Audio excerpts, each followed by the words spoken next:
Trilhando a História. Oferecimento: Grupo Sapiens, evoluindo com educação. Café Mirim, sempre o melhor. Peixim Restaurante, o melhor do peixe é aqui. Pacaás Palafitas Lodi, Amazônia com estilo. Rio Verde Pesca e Náutica, produtos de qualidade para momentos especiais. O Trilhando a História de hoje continua a saga de mostrar para todos vocês um pouco da história da cidade de Porto Velho. Hoje, continuamos a contar um pouco sobre a edificação do Prédio do Relógio, a antiga sede da administração da Estrada de Ferro Madeira Mamoré. Continue conosco aí no Trilhando a História.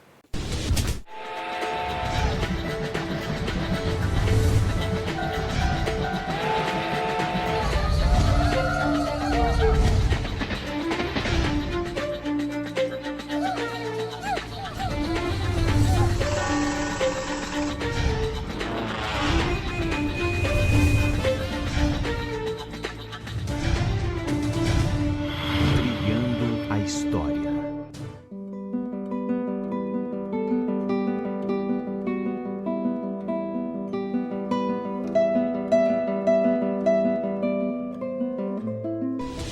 A gente não poderia deixar de mostrar para vocês o antigo cofre da Estrada de Ferro Madeira Mamoré, que depois passou a ser utilizado pelo Banco do Estado de Rondônia. Ele é tão pesado e tão firme que a dobradiça cedeu. Olha a grossura disso. A gente entra aqui, pesado, e vai vivendo um pouco dessa emoção, imaginar isso aqui cheinho de dinheiro. E é um espaço que era durante muito tempo reservado a todo o lucro da Estrada de Ferro Madeira Mamoré.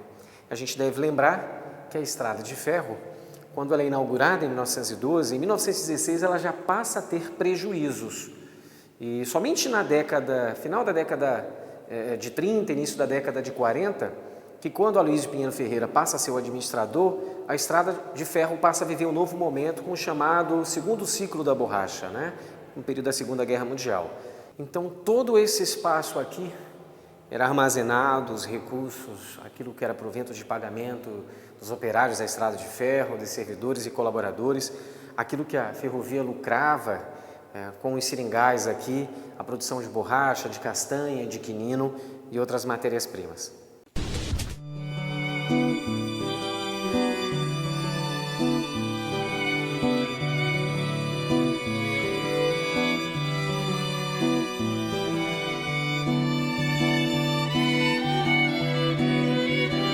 Gigante é bem de amor, amar é tudo que sei.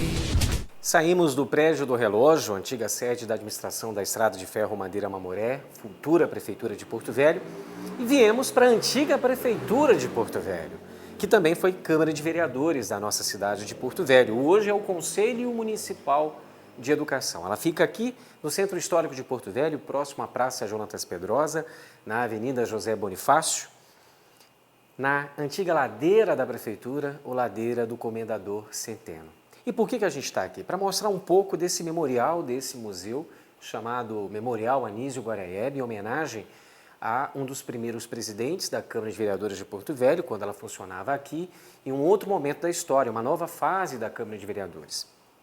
E esse espaço histórico, ele contempla todo um acervo para relembrar, rememorar os presidentes e vereadores, presidentes da Câmara Municipal de Porto Velho, uma galeria desses ex-presidentes e também dos vereadores que fizeram parte, até 4 anos atrás, dessas legislaturas. E é um espaço maravilhoso que você pode contemplar a parte externa da estrutura dessa edificação. É uma estrutura com arquitetura neoclassicismo inglês e francês, relembrando o período áureo do ciclo da borracha, muito comum, que interferiu e influenciou bastante a nossa cidade de Porto Velho, que nós sabemos que justificou a construção da Estrada de Ferro Madeira Mamoré, foi justamente esse período do primeiro e também chamado segundo ciclo da borracha. Passar por esses corredores, desse espaço histórico, é tentar imaginar no passado o funcionamento desta antiga casa, quando aqui era a Prefeitura e Câmara de Vereadores, o poder legislativo e executivo no mesmo espaço, tomando as decisões para a vida da cidade, para os munícipes de Porto Velho.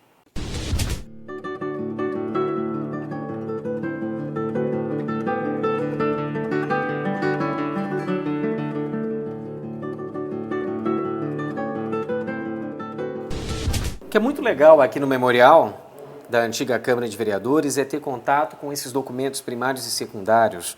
Um documento do antigo governador João Carlos Mader, de 1967, fichas da Divisão de Educação do Território Federal do Guaporé, por exemplo, aqui da Judite Holder, né, família tradicional que veio na época da construção da Estrada de Ferro Madeira Mamoré. A gente também tem acervos e peças antigas que fazem parte da estrutura do prédio, como o antigo portal da entrada aqui também, a gente tem disponível. E a gente tem outras peças e outros espaços aqui, como, por exemplo, as antigas telhas utilizadas, que foram colocadas e disponibilizadas, o antigo piso de uma parte da estrutura desse prédio, além também de uma mesa de som antiga ali, para dar sonorização às sessões ordinárias da Câmara, com brasão ainda do município de Porto Velho, um acervo também aqui disponível. A gente tem outro espaço aqui, uma coisa que eu achei muito bacana, como um documento histórico, um documento da época do Território Federal do Guaporé, de 11 de fevereiro de 1944, fazia pouco tempo que o território tinha sido criado, um decreto criando a guarda territorial aqui, além, claro, também de uma ata de 1923, de 1921 a 1923, atas da Câmara de Vereadores, né? E olha só, com aquela letra antiga, maravilhosa, além de a gente encontrar ainda aqui também algumas outras peças, como os tijolos utilizados naquela época, né? Nós temos uma madeira de Itaúba, que servia para fixar o rodapé das salas, o forro de cedro, né?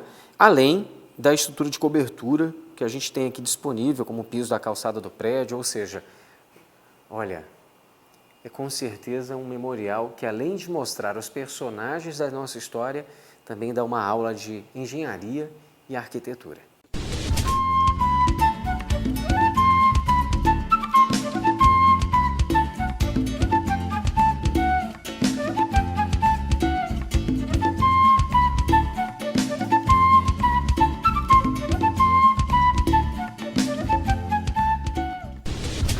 Deixamos aquela antiga edificação, a Prefeitura e Câmara de Vereadores de Porto Velho, e nos direcionamos à região de Santo Antônio. Em um único programa do Trilhando a História é impossível contar toda a história e legado dessa região de Santo Antônio. Por isso a gente conta em pequenas partes. E hoje iremos contar uma importante parte. Aqui nós temos o Museu de Santo Antônio, a representatividade de uma região histórica um pouco mais anterior a Porto Velho, datada de 1723, quando aqui tivemos uma missão jesuística do padre João Sampaio. E isso veio nos revelar a grandiosidade da história dessa região, a partir também dos seus antecedentes, dos povos indígenas, que engrandece a cultura de Porto Velho.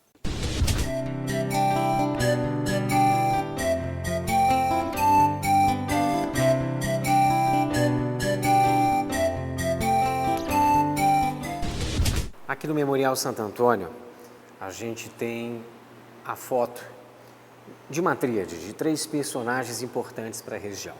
Uma é do Nicolas Soares da Alcalhau, o rei da borracha. Inclusive, já gravamos um programa em Cachoeira Esperança, cidade que ele fundou, berço dessa ostentação da borracha boliviana na região do Beni e do Pando.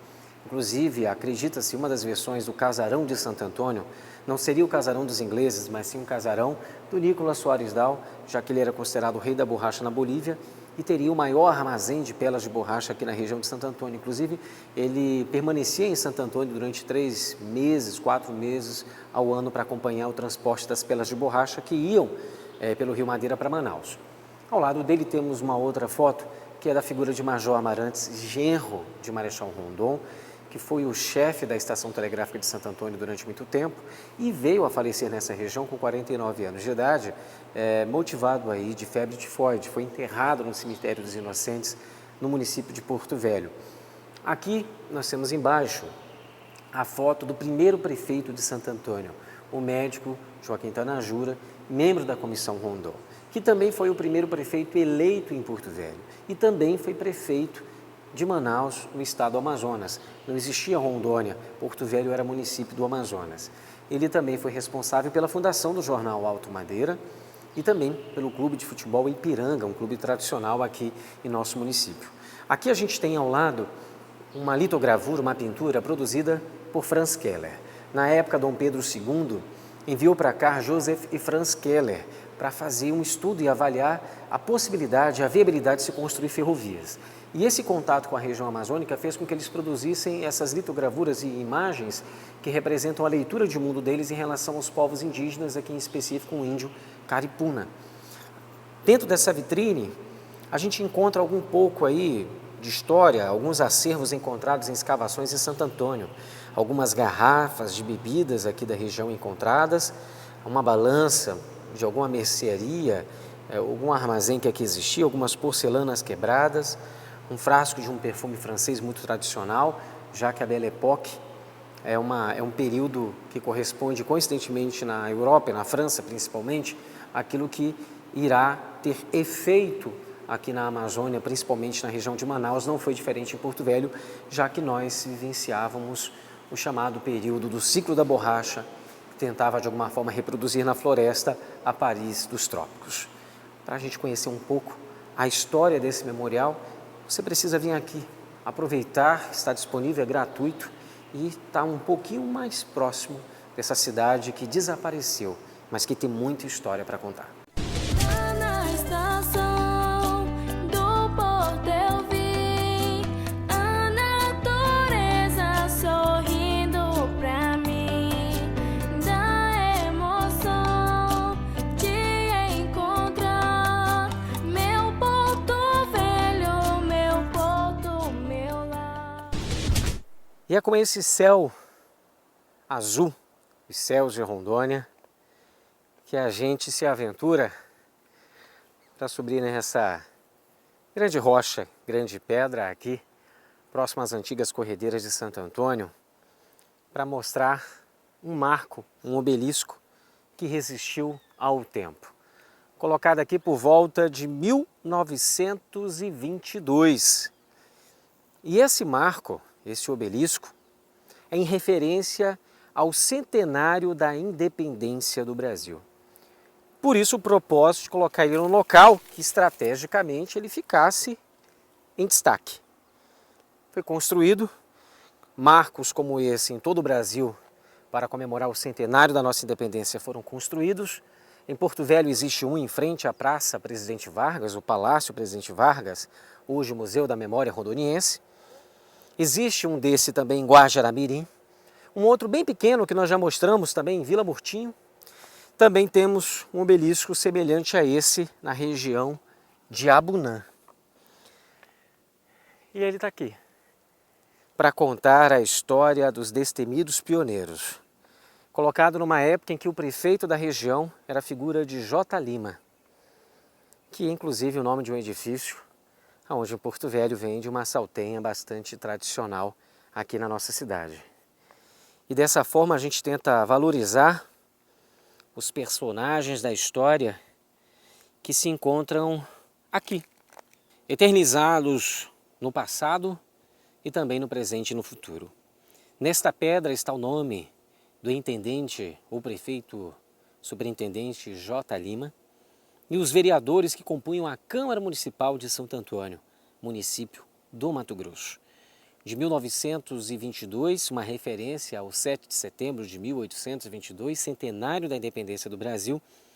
Aqui está esses personagens que, com espírito patriótico, tentaram manter essa essência da nação brasileira numa região tão distante, mas que não apenas representava a grandiosidade do território de Santo Antônio, mas a grandiosidade dos personagens muitas vezes esquecidos em meio à grande Amazônia.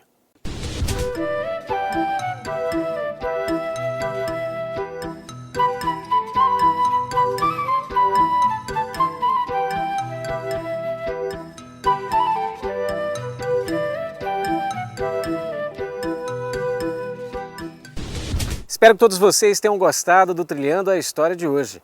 Muito conhecimento, muita regionalidade, muita cultura de Rondônia e da Amazônia. Aguardo todos vocês no próximo programa para trilhar mais uma história. Trilhando a História. Oferecimento: Grupo Sapiens, evoluindo com educação. Café Mirim, sempre o melhor. Peixim Restaurante, o melhor do peixe é aqui. Pacaás Palafitas Lodi, Amazônia com estilo. Rio Verde Pesca e Náutica, produtos de qualidade para momentos especiais.